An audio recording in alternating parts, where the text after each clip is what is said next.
Willkommen, bienvenue, welcome dans un nouveau vlog. Tintin.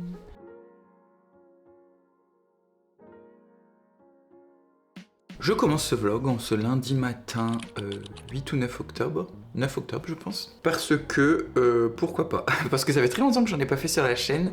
Je sais pas où est-ce que ça va aller, je sais pas si je vais être régulier. Je me dis ça serait bien sur toute la semaine que tous les matins ou tous les soirs, mais plutôt le matin parce qu'en général le soir je suis fatigué. Je viens vous papoter un peu, voilà. Je commence la semaine sur les chapeaux de roue. Je me suis rendu compte hier à 21h que je m'étais fait pirater mon compte Instagram. Donc quelqu'un s'est connecté, a changé l'adresse mail, et comme en plus j'ai changé de numéro et que ma ligne a été résiliée, je ne peux même pas faire une demande par numéro de téléphone pour retrouver mon compte. Donc j'ai fait un recours auprès d'Instagram. Vraiment j'ai peu d'espoir de récupérer mon compte. En soi c'est pas gravissime, j'avais pas non plus 20 000 followers sur Insta, j'étais pas, voilà, j'ai pas des enjeux financiers qui dépendent de ce compte Instagram. Mais ça me fait chier surtout sur le plan sentimental, on va dire, car j'ai ce compte Instagram depuis 2013, et avant d'être Flowfly, c'est surtout le compte Instagram de Floris. Donc du coup j'ai tous mes potes, ma famille, des photos qui étaient archivées dans mon compte depuis 2013, donc je me dis que si j'arrive pas à le récupérer, ça me ferait chier de perdre, 7, 8, 9, 10 ans, bah oui on est en 2023, 10 ans de présence sur les réseaux sociaux. Mais si ça arrive, ça sera juste un moyen de recommencer quelque chose d'autre sur un autre compte. Et en attendant, ça va me faire un peu une diète d'Instagram, parce que mine de rien, je me suis réveillé plusieurs fois cette nuit parce que j'ai vu ça hier à 22h, 21h et... Non, il était 20h, et le temps que je fasse tous les trucs, que j'essaye vraiment tout et n'importe quoi pour récupérer le compte, il était 22h30. J'ai pas très bien dormi. Et à chaque fois que je me réveillais, le premier réflexe que j'avais, je m'en suis rendu compte en ayant mon téléphone à côté de moi, c'était d'ouvrir Instagram. C'est quand même assez symptomatique de quelque chose. Enfin, je me dis, la première chose que je fais quand je me réveille, c'est allumer Insta. Et j'avais essayé l'année dernière justement d'éviter ça en instaurant une routine de lecture qui me poussait à lire 1 à 2 heures le matin sans prendre mon téléphone, ou en tout cas en évitant de le prendre. Et force est de constater que j'ai un peu perdu cette habitude. En ce moment, je lis très peu. Et en parlant de lecture, il faut que je vous montre vite fait ce que je lis. Je pense que ça va être un vlog où je vais vous lire une majorité de services de presse, donc de nouveautés. Et en tout cas, tout ou partie. Parce que le matin, en ce moment, je lis Les Effinger, qui est une grande fresque. Le bouquin pourrait tuer quelqu'un. De deux familles, une famille d'horlogers qui deviennent après fabricants métallurgiques, etc. Enfin, d'ouvriers dans une usine. Et qui fait un mariage avec une famille de banquiers. Et donc on va suivre la vie de ces deux grandes familles. Alors la famille d'horloger est de basse extraction, elle vient de province, assez pauvre, etc. Il y a deux frères qui montent à Berlin et qui montent cette usine de vis à la base, vis VIS, et ils rencontrent Harriet, ou Arlette, non, attendez, Annette, tout simplement.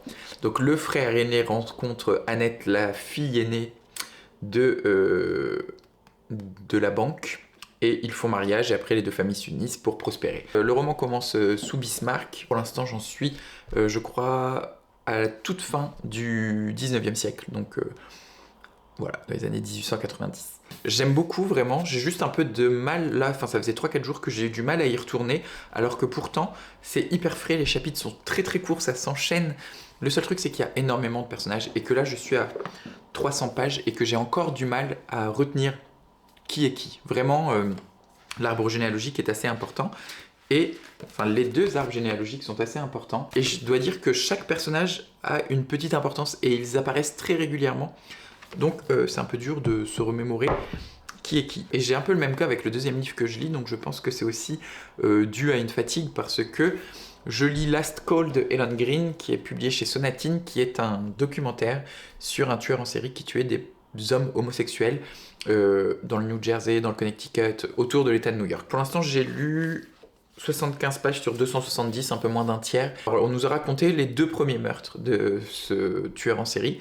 Enfin, on nous racontait les 2 premiers meurtres. Non, on nous explique comment les corps ont été retrouvés, qui étaient les personnes tuées, etc. Et il y a beaucoup de noms de personnages. Les personnages ne sont nommés que par leur nom de famille et non par leur prénom.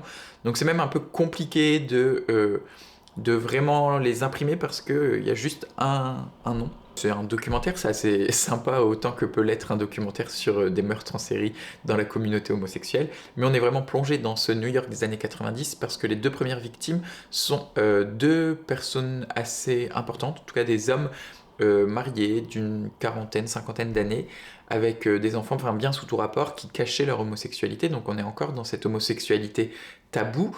On voit ces hommes qui font des déjeuners avec des hommes un peu plus jeunes. Donc il y a quand même un rapport assez malsain, une vision assez malsaine de l'homosexualité.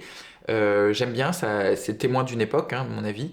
Et je vais lire ça à midi et peut-être le soir pour me garder Gabriel Tergit le matin. Dans les autres romans que j'aimerais lire cette semaine, si j'arrive à avancer assez facilement, il y a Cascade de Craig Davidson, publié chez Albin Michel dans la collection Terre d'Amérique. C'est un recueil de 7 nouvelles qui se passent autour des chutes du Niagara.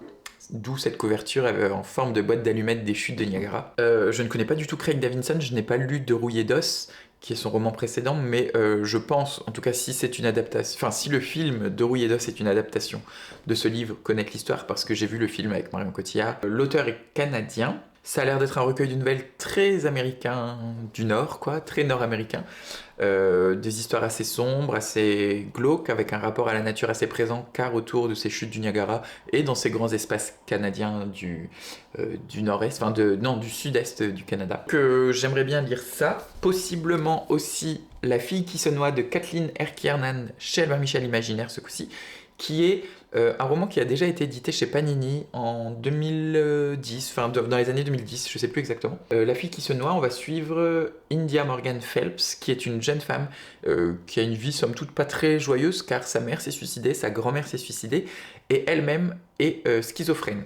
Et ce qui est un peu bizarre, c'est parce que je me suis renseigné sur le bouquin, c'est que dans le résumé de Panini, donc dans les années 2010, il était vraiment mentionné cette question de schizophrénie, c'était dans le résumé, on nous parlait de cette jeune femme comme une jeune femme avec des troubles schizophrènes. Et chez Albin Michel, pas du tout, mais vraiment ce n'est pas mentionné une seule fois. On nous parle uniquement d'une jeune femme remarquable, mais on ne nous parle pas du tout de sa schizophrénie. Elle décide d'écrire un roman, ce roman doit parler de fantômes, et en fait elle va croiser dans la rue une jeune femme qui ressemble fort à un tableau avec une jeune fille qui se noie. C'est à mi-chemin entre le roman gothique, un peu épouvante, horreur, je sais pas trop où on va se situer. Il va sûrement y avoir du fantastique. Ça fait 330 pages, mais c'est écrit assez gros chez Albin Michel, donc je pense que ça peut se lire assez rapidement.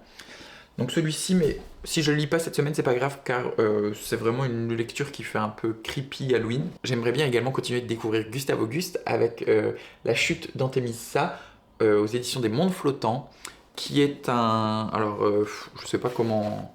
Je sais jamais comment on qualifie, si c'est une BD, un roman graphique, voilà, parce qu'il y a des pages de texte, il y a des dessins, il y a des bulles, il y a un peu de tout. C'est vraiment un roman qui a l'air assez polymorphe.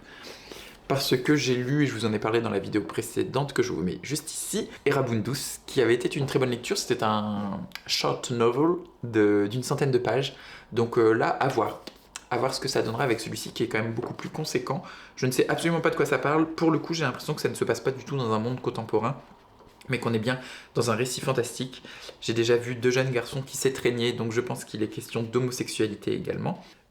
Pour ma part, il est 8h30, il faut que j'aille travailler. J'ai ma réunion d'équipe avec tous mes collègues ce matin où on va discuter subventions et projets à déposer, car le mois d'octobre chez nous, dans mon centre social, est synonyme de dépôt de bilan pour les projets menés entre janvier et décembre. Donc c'est vraiment pratique parce qu'on doit faire les bilans des actions en octobre alors que les actions courent jusque décembre. Les joies de la fonction publique et de l'administration française. Donc là, je vais devoir écrire le bilan de ma fête que j'organise à Noël pour les habitants à Noël, qui aura lieu le 20 décembre. Et qui dit bilan dit également nouveau projet, car il faut que l'on dépose des projets pour janvier. Donc pareil, c'est un dépôt de dossier au mois de novembre pour des projets qui doivent se dérouler entre janvier et décembre, sauf que nous avons la réponse des financements et de subventions qu'à partir du mois de mars-avril. Donc c'est-à-dire qu'on dépose des projets en novembre, qu'on a la réponse au mois d'avril et qu'on devrait commencer les actions dès janvier sans même savoir si on est financé ou soutenu. C'est, oui, l'administration française, ma foi. Donc voilà, grosse réunion ce matin, et cet après-midi, pour moi, ça va être écriture de dossier, écriture de bilan, écriture comptable, car il faut également pas uniquement faire des bilans textuels, mais aussi des bilans financiers, hein, évidemment. Donc je m'y collerai cet après-midi. Ça m'enchante pas des masses, hein. Je dois le faire depuis la semaine dernière, je recule l'échéance. Peut-être à ce soir, sinon à demain.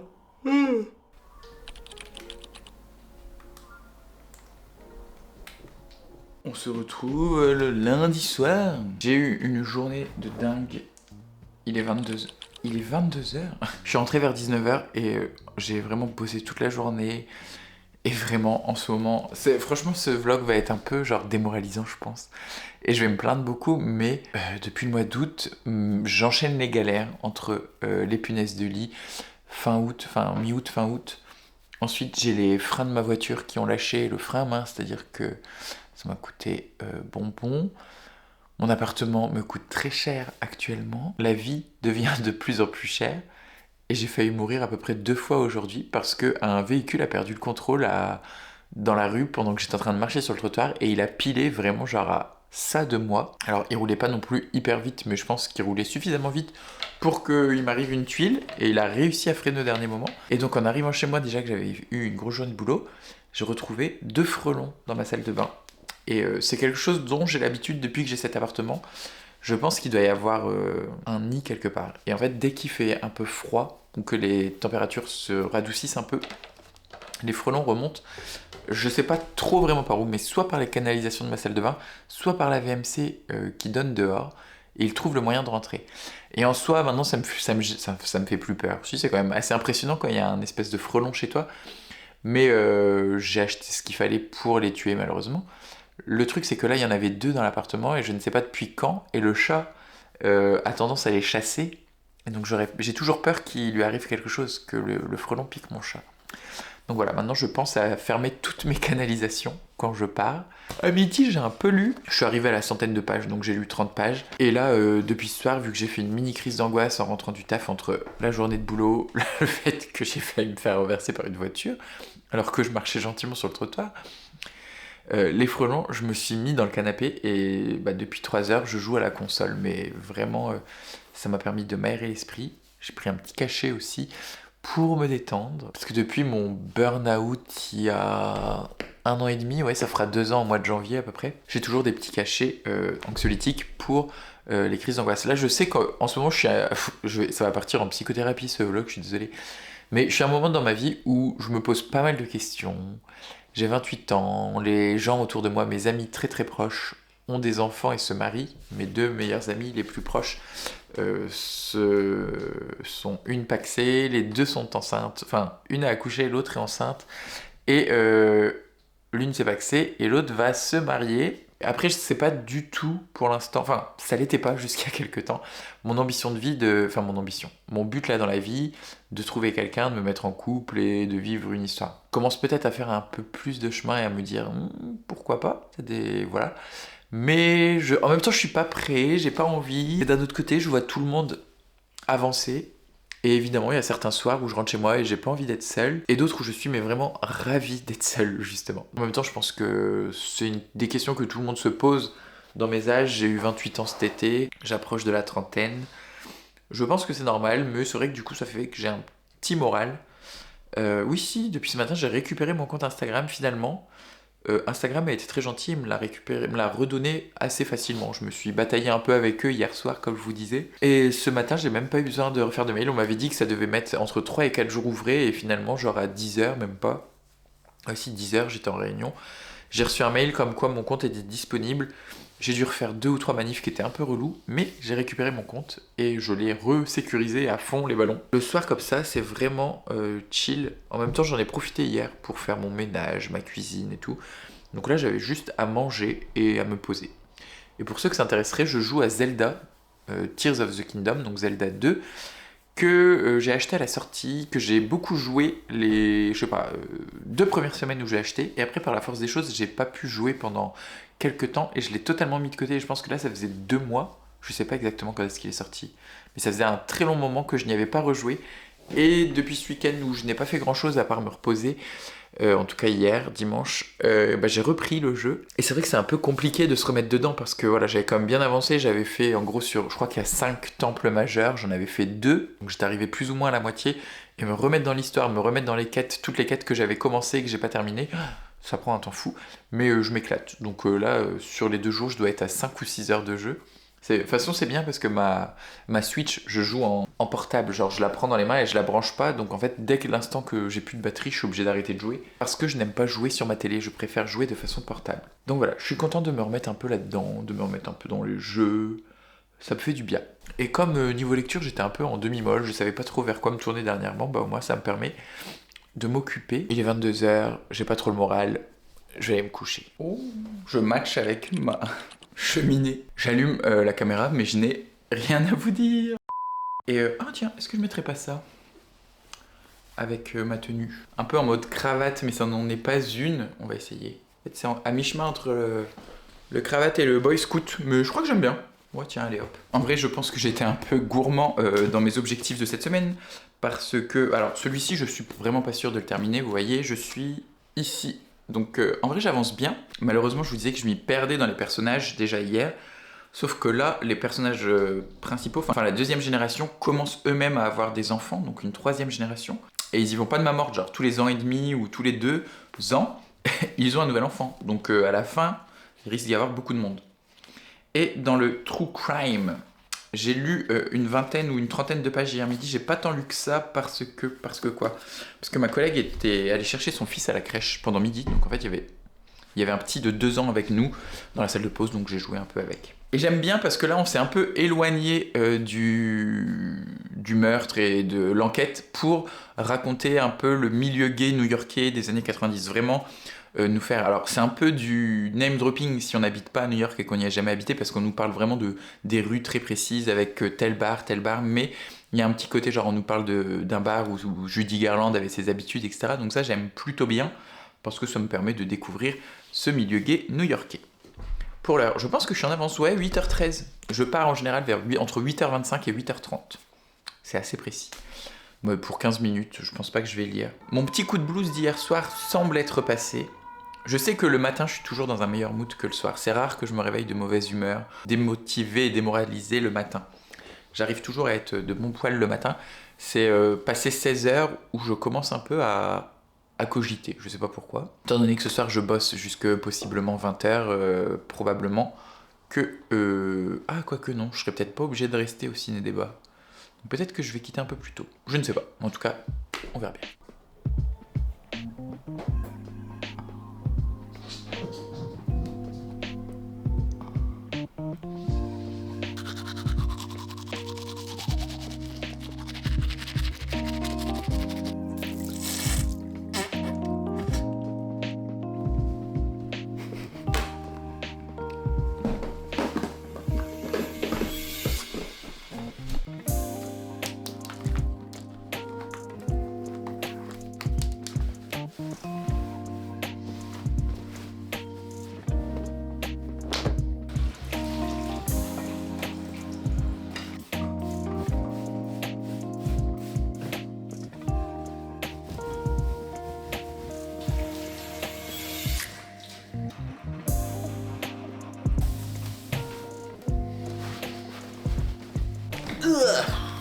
Finalement, il est pas si tard, hein.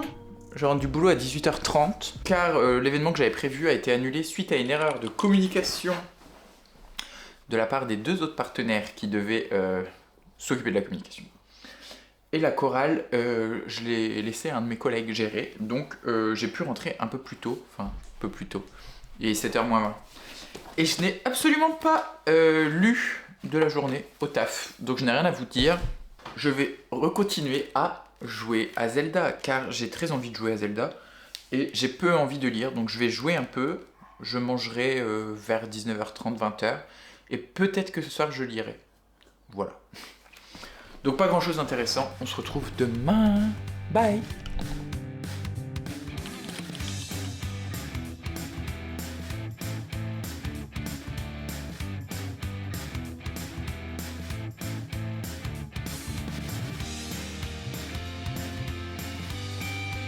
Je me suis levé très tôt et pourtant je n'ai lu que 70 pages. Je lis beaucoup moins vite qu'en temps normal parce que je lis cette briquette qui est quand même assez conséquente. Genre les pages sont très très grandes. Regardez en gros la différence entre, c'est pas flagrant, mais entre un grand format normal et un grand format de chez Christian Bourgois.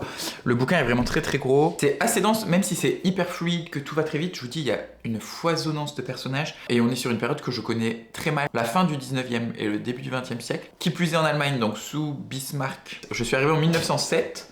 Donc on sent les tensions qui grimpent. En fait c'est bien parce que la famille là, ils sont combien d'enfants? Les 2 frères qui viennent de la campagne, plus les 3 filles et un fils. Enfin en gros voilà, c'est 2 grandes familles qui se sont unies. Ils ont tous chacun eu des enfants pour tous ceux qui se sont mariés, etc.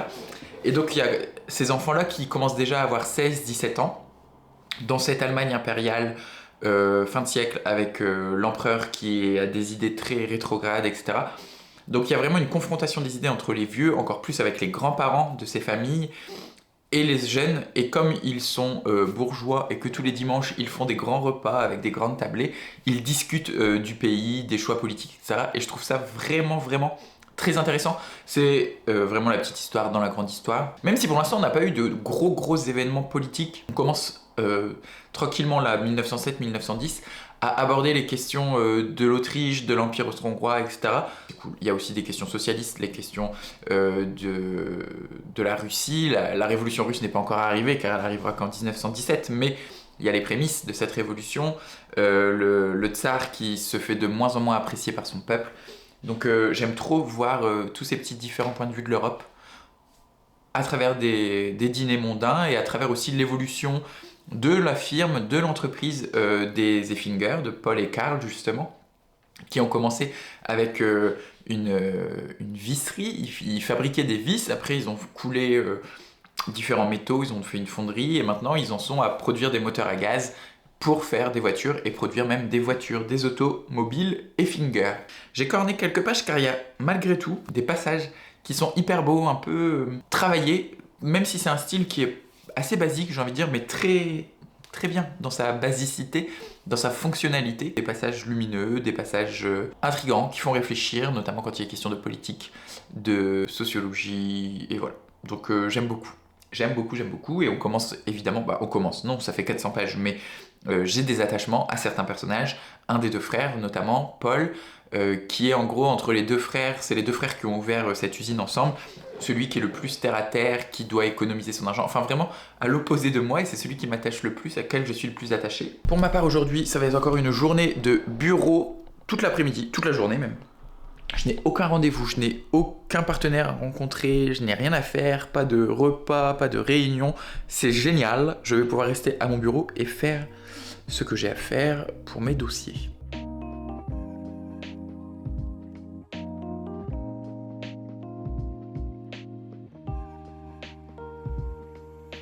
En vrai, des fois, ce fauteuil, il y a des jours où je me dis « Ah, il est pas confortable » et d'autres où j'arrive à me vautrer dedans. En fait, je pense que c'est le genre de fauteuil où faut que, du premier coup, ton corps, il l'épouse, tu vois. Et genre là, franchement, la disposition des coussins, du plaid, de l'assise, de l'orientation, tout est réuni pour que vraiment je sois très bien installé. Je viens de rentrer du boulot, il est 19h, j'en ai plein les pattes. Mais j'ai passé une excellente journée. Et je pense que mon moral change en fonction... Enfin, je sais, une théorie totalement fumeuse, mais j'ai lu beaucoup. Enfin, ce matin, j'ai quand même lu pas mal dans mon premier livre, mon livre du matin, les Effinger. Et cet après-midi, pendant midi, pendant ma pause déj, j'ai bien avancé dans Last Call de Helen Green, qui est un documentaire true crime sur... True crime, vous voyez comme je parle bien anglais, sur un tueur en série dans le New York des années 90. Et là, j'ai enchaîné 2 ou 3 chapitres qui s'attardent un peu moins sur le meurtre, mais sur la communauté gay et surtout l'homophobie ambiante dans la police, mais également dans la justice. Ces chapitres montrent qu'il y a vraiment un travail de recherche de dingue qui a été fait parce qu'il y a quand même beaucoup de stats, beaucoup de données sociologiques, socio-économiques qui ont été étudiées, notamment sur les associations de défense des droits LGBT qui existaient à cette époque-là. Le système entier était vicié à cette époque-là, même si il est toujours un peu. C'était très impressionnant à l'époque. Donc franchement, j'aime de plus en plus ma lecture. Là, du coup, je suis arrivé à la page 150 sur 260, donc il me reste une centaine de pages. Ça fait plusieurs soirs que... En même temps, je dis ça, mais là, je pense que ça... J'allais dire, ça fait plusieurs soirs que j'arrive pas à lire parce que je joue à la Switch. Et là, en fait, il est 19h et j'ai qu'une envie, c'est jouer à la Switch. Mais ça m'a fait du bien de lire autant aujourd'hui, même si j'ai pas non plus lu 400 pages. J'en ai bien lu 200 et ça faisait longtemps que ça m'était pas arrivé, donc je suis très très content. Sinon j'ai eu une grosse journée de boulot, plein de choses qui se préparent, j'ai fini tous les bilans que je vous parle sûrement depuis le début de la semaine, j'ai tout fini aujourd'hui, j'ai tout rédigé, donc je suis très content là-dessus. J'ai tout rédigé, donc mes bilans de 2023, maintenant il faut que j'écrive mes projets de 2024. Donc c'est quand même 4 gros dossiers CERFA assez lourds à remplir, plus tout le budget à faire, tous les budgets, car j'ai 6 dossiers à déposer, donc 6 budgets à faire. Mon directeur m'a dit que si j'avais besoin, il m'aiderait un peu. Pour l'instant, il est lui-même sur d'autres dossiers, donc j'y crois pas trop. On verra bien. Et oui, comme vous l'avez vu, on m'a offert des fleurs, j'ai oublié de préciser. C'est une amie qui m'est très chère, Momotte, si tu passes par là, avec qui on a développé une certaine lubie. Et il n'y a pas qu'elle, hein, on est 4, Mathilde, Momotte, Eddie, et aussi Sarah Sekhmet, de temps en temps, à faire des puzzles en ligne. C'est un site que j'ai découvert il y a plusieurs mois maintenant, presque un an je pense, qui s'appelle Puzzle Garage, sur lequel on peut faire des puzzles en ligne, en multijoueur. Et ça nous arrive d'en faire très très très régulièrement. C'est vraiment devenu un peu une lubie, c'est obsessionnel quoi. Tous les jours, il faut qu'on fasse un puzzle. Donc c'est cool, tu vois, on rigole bien. Et hier, on a fait un puzzle, vous voyez pas le schmilblick et le rapport entre les fleurs et le puzzle, je vais vous le raconter. Hier, on a fait un puzzle avec des fleurs, justement, tous ensemble. Et j'ai dit, purée, j'aimerais vraiment avoir des fleurs parce que personne m'en offre. Et ce matin, au boulot, un livreur Interflora est arrivé et m'a livré un bouquet d'hortensia, comme vous avez pu le voir, qui est, ma foi, splendide. Donc du coup, j'ai un beau bouquet d'hortensia qui va m'accompagner pendant quelques jours, je l'espère.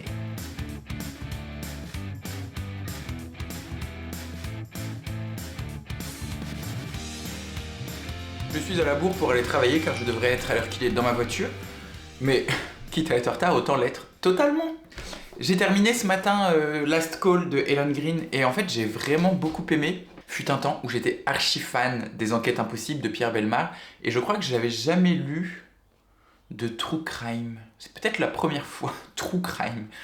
En tout cas de livres qui sont documentaires sur une affaire de meurtre. On suit pas vraiment un policier, c'est Helen Green, celui qui a écrit, il est journaliste, il a retrouvé ce fait divers sur internet, il a voulu essayer d'en faire un bouquin. Donc il a été voir les différents enquêteurs, les différentes associations, parce que comme c'était uniquement la communauté homosexuelle masculine pour le coup qui était touchée par ces meurtres, des associations se sont montées, d'un côté pour protéger les homosexuels, les victimes, mais également aussi pour battre l'homophobie dans la police américaine et combattre l'espèce de, pas d'impuissance, mais de passivité de l'État face à ça.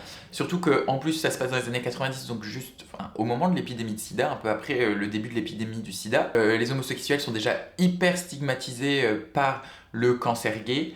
Et c'est pas uniquement un travail d'enquête sur cette série de meurtres, c'est surtout aussi un travail sociétal, un travail journalistique sur la communauté homosexuelle new-yorkaise et américaine, on peut globaliser à mon avis, dans les années 90 et les relations qu'elle entretenait avec les forces de l'ordre, la relation qu'elle entretenait avec le pouvoir en place et les politiques, parce qu'on parle beaucoup du maire de New York pour le coup. Ça se passe dans 3 États différents, il y a le Connecticut, l'État de New York et l'État du New Jersey, qui sont 3 États limitrophes dans le nord-est des États-Unis. Et donc on voit aussi les différents traitements par la police en fonction des États. On voit que la police de New York était beaucoup moins encline à travailler et à collaborer que la police du New Jersey ou du Connecticut. Qu'il y avait encore quand même beaucoup plus de stigmatisation et d'homophobie dans cette police new-yorkaise. C'était vraiment très très chouette, j'ai passé un excellent moment et c'est surtout très très bien écrit et le travail de recherche est dingue à la fin. Moi je les ai pas toutes lues, mais il y a au total 668 notes de l'auteur qui en fait c'est des notes de bas de page mais qui sont référées à la fin parce que il cite vraiment mais toutes ses sources et il y a une foisonnance des sources, que ce soit des documents qu'il a récupérés à travers des contacts dans la police, à travers des contacts avec les tribunaux, le travail qu'il a fait dans les bibliothèques pour retrouver tous les articles de presse, les archives, etc. Je vous dis 660 notes au total, c'est un boulot colossal. Il a entrepris ça en 2018 Je ne sais pas quand le livre a été publié aux États-Unis en 2021, donc c'est quand même un boulot qui lui a pris 3 ans d'enquête, qui sont résumés sur ces 200-300 pages, quoi, en gros 270 pages. J'ai adoré, vraiment une excellente lecture. Je vais lire Cascade de Craig Davidson, dont je ne sais pas grand-chose à part que ce sont des nouvelles très courtes qui se passent autour des chutes du Niagara. J'avais envie de lecture un peu creepy d'Halloween parce que je sais pas, moi voilà, le meurtre, le crime, ça me fait un peu penser à Halloween, mais il fait encore 30 degrés et enfin pas 30, j'habite à Reims, j'exagère, mais il fait facile 25-28 degrés. Là, vu que c'est des nouvelles, je pense que ça va se lire très vite. En fait, je lis toujours très vite quand j'arrive à la fin d'un livre. Les 100 dernières pages, je les bouffe tout le temps. Mais peu importe le livre, hein, que je sois à fond dedans ou pas, j'ai comme toujours un sprint final. Et donc avec les nouvelles, étant donné que je sais que quand je commence, c'est déjà bientôt la fin, surtout que là, elles sont très courtes, hein, il y en a 7 en 200 pages, donc c'est des nouvelles de 30 pages à peu près. Je sais que je vais les lire très vite. Donc voilà. Ce plan est plutôt sympa, c'est juste qu'il faudrait que j'ai une lumière, parce que du coup, je suis en clair-obscur. À toutes. Nous sommes samedi matin et je n'ai pas filmé hier et je crois que je n'ai pas filmé jeudi soir non plus. Jeudi j'ai fait un stream sur Twitch, d'ailleurs vous pouvez me retrouver. J'essaye de streamer tous les jeudis soirs et certains samedis. Aujourd'hui je devais streamer et finalement en fait j'ai bossé comme je vous l'ai dit les 2 week-ends précédents. Enfin je sais pas si je l'ai dit, mais et comme ça fait 2 week-ends d'affilée que je bosse, j'ai envie de m'accorder ce week-end. Donc là il va être bientôt 10h, je vais partir à Emmaüs avec un copain, faire un petit tour. Probablement regarder des fringues car il me manque, j'ai plus beaucoup de pulls pour cet hiver, donc si je peux trouver des pulls pas trop chers et plutôt en bon état chez Emmaüs, ça serait génial de ne pas surproduire des vêtements. Sinon ce matin j'ai avancé un peu dans Cascade, je ne sais plus où je vous ai laissé par rapport à Cascade, surtout que j'en ai parlé sur Twitch et je sais plus ce que j'ai dit sur Twitch. Et ici. J'ai lu 3 nouvelles du recueil qui en compte 7. En fait, j'ai dit aussi plusieurs fois que De Rouillé d'Os était un roman. De Rouillé d'Os n'est pas du tout un roman. De Rouillé d'Os est un recueil de nouvelles également. C'est hyper particulier dans l'écriture, on est dans des nouvelles assez courtes, entre 30 et 50 pages. Alors la première m'a glacé le sang. Une femme perdue dans une grande étendue de glace suite à un accident de voiture, elle est mal en point, son mari et son enfant de 2 mois également, et elle essaye de faire tout pour les sauver. La deuxième nouvelle nous parle d'un conducteur de bus qui a fait pas la guerre du Vietnam mais la guerre d'Irak et qui est revenu, qui a été démobilisé, qui est revenu aux États-Unis. Et évidemment, on va parler de tout ce qui est PTSD, donc stress post-traumatique et nouvelle vie, comment réapprendre à vivre. Et la troisième nouvelle qui s'appelle Un truc pur nous parle. Alors c'est celle qui en plus est très longue, plus longue que les 2 premières, elle doit faire une 50aine de pages celle-ci, et qui m'intéressait le moins de prime abord car on va suivre un mec qui était joueur professionnel de basket, qui a fait une connerie dans sa vie, qui a été en prison, qui sort de prison et qui essaye de se racheter, enfin essaye de reprendre sa vie, le cours de sa vie comme on dirait. Bah même si ça avait tout pour me déplaire car les écrits sur le sport c'est vraiment pas quelque chose qui me plaît, j'ai adoré, j'ai même corné une page et je vais vous lire le passage si je le retrouve. Beaucoup de choses participent à un instant. Par la suite, on aura tout le temps de dénouer les fibres de l'instinct et de la causalité en quête de catharsis ou d'éclaircissement. Et, ce faisant, on y découvrira, emmêlés, les gens, les lieux et les événements qui nous ont menés à ce point précis, guidés jusqu'au battement de cœur où tout ce qui venait avant a influencé tout ce qui allait venir après. On peut inexorablement réduire la vie humaine à de tels moments, je crois.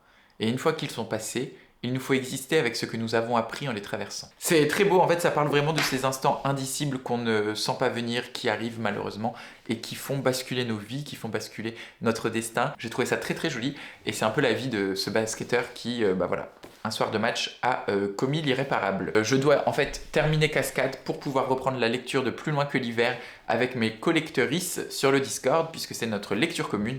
Mais ça je me fais pas du tout de soucis parce que ça se lit très très vite. J'ai lu 80 pages en un rien de temps en fait, j'avais déjà commencé à le lire la semaine dernière. Donc je me fais pas de soucis là-dessus, surtout que ça me plaît énormément, ces destins de personnages qui se mêlent. Et les Effinger par contre, je crois que je n'ai pas avancé depuis la dernière fois que je vous ai pris car j'ai terminé Last Call de Helen Green. Ensuite j'ai commencé Cascade et ça fait que je n'ai pas terminé Effinger. Mais en fait celui-ci je me dis c'est pas très grave. Il y a des matins où j'ai très envie d'y aller et d'autres où j'ai pas envie, donc je veux pas me forcer étant donné que c'est quand même une grosse lecture. Tant pis, je vais la faire traîner même si c'est pas ce que je préfère avec mes bouquins. J'aime bien quand ça va plutôt vite dans mon rythme de lecture. En tout cas, j'aime pas garder la même lecture trop longtemps. Mais en fait, celle-ci, il y a des jours où j'ai très envie d'y aller et d'autres non. Et les fois où j'y retourne, je suis toujours le rythme de l'histoire, je suis pas perdu du tout, donc ça me dérange pas de piocher dedans. à plus. Yo, je suis revenu de Emmaüs. J'ai tout d'abord, je vous le montre parce que je l'ai mis là, je l'ai enfilé pour voir, acheté cette espèce de cardigan qui est assez long, il m'arrive en bas du bassin, que je trouve trop agréable à porter. Alors, je sais pas si c'est de la laine, mais il me gratte très peu. Les boutons, enfin tout est en parfait état. Il est pas fait à la main, il a été... c'est un truc qui a une étiquette, mais franchement, la qualité est dingue. Et je l'ai payé 2 euros. Je suis trop content parce que je voulais aller acheter des pulls, j'en ai pas trouvé d'autres, mais je voulais aussi trouver un gilet long. Et celui-ci est mi-long, mais parfaitement parfait. Je me suis également trouvé ce petit sac à dos, qui n'est absolument pas du cuir, mais hyper pratique parce que pas trop gros ni trop petit. Et l'été j'adore mettre des bananes, mais c'est vrai que les bananes par-dessus les manteaux et tout, c'est pas hyper pratique. Et sinon moi en temps normal j'ai 2 Paul Marius, j'ai ce modèle là de chez Paul Marius, plus un autre qui est un peu plus grand, mais c'est une bandoulière. Alors je préfère celui-ci parce que la bandoulière est très large, mais sur mon autre Paul Marius la bandoulière est toute petite. Et c'est vrai que des fois ça fait mal à l'épaule, puis c'est pas toujours hyper pratique d'avoir un truc à l'épaule. Donc ce petit sac à dos, il est hyper mims et il va être hyper pratique. Mais attendez un peu, c'est pas le clou du spectacle. J'ai également trouvé, ils avaient sorti toutes les tasses de Noël, donc je m'en suis pris un petit mug avec ce motif qui fait un peu kitsch mais pas trop, donc vraiment je suis trop content. C'est le kitsch que j'aime bien, enfin j'aime bien aussi les trucs très très kitsch. J'ai trouvé cette toute petite mini théière. Et je suis déçu parce qu'en fait il y en avait une autre qui était trop belle, mais genre une vraie théière en émail avec une grosse pomme un peu années 60-70. Elle était toute simple. Le motif c'était vraiment une pomme assez géométrique. Et la nana m'a dit 5 euros. Et j'ai dit est-ce que j'ai vraiment besoin de mettre 5 euros dans une théière que je me servirai probablement pas. Et là maintenant je regrette. Sauf que l'Emmaüs où je suis allé est à une vingtaine de bornes de Reims et j'ai pas envie de refaire les 20 bornes pour acheter cette théière. Mais du coup, je me satisfais de cette petite, alors elle qui pour le coup ne sera absolument pas utilisée mais qui est toute mimi. Je pense que le couvercle c'est un rajout, c'est pas du tout le même motif, enfin en tout cas c'est même pas le même bleu. C'est pas bien grave, au pire même sans couvercle. Je la trouve mignonne et quand on est face à elle, on voit pas spécialement le motif du couvercle. Et ce dont je suis le plus fan, c'est cette lampe en forme de bouche à incendie. Elle est dans un jaune dégueulasse. Je sais pas, j'ai baissé la luminosité de l'écran du retour, je vois pas bien, mais c'est vraiment un jaune pas beau avec des contrastes bleus et des espèces de fleurs de lavande, mais je la trouve affreuse. La couleur choisie est pas très belle. Par contre, je la vois grave dans une couleur hyper flashy, soit le orange de mon mur, soit le vert ou le violet de ma cheminée. Faut que j'aille voir s'il me reste de la peinture dans le grenier, sinon j'irai en racheter. Peut-être à la bombe, ça sera plus pratique, je sais pas. L'abat-jour, pareil, en fait, alors c'était un abat-jour qui était jaune, vraiment pisse dégueulasse. Pendant que le mec était parti faire des autres trucs dans le hangar, j'ai modifié l'abat-jour pour mettre cet abat-jour rouge, en me disant oui, borne à incendie, du rouge.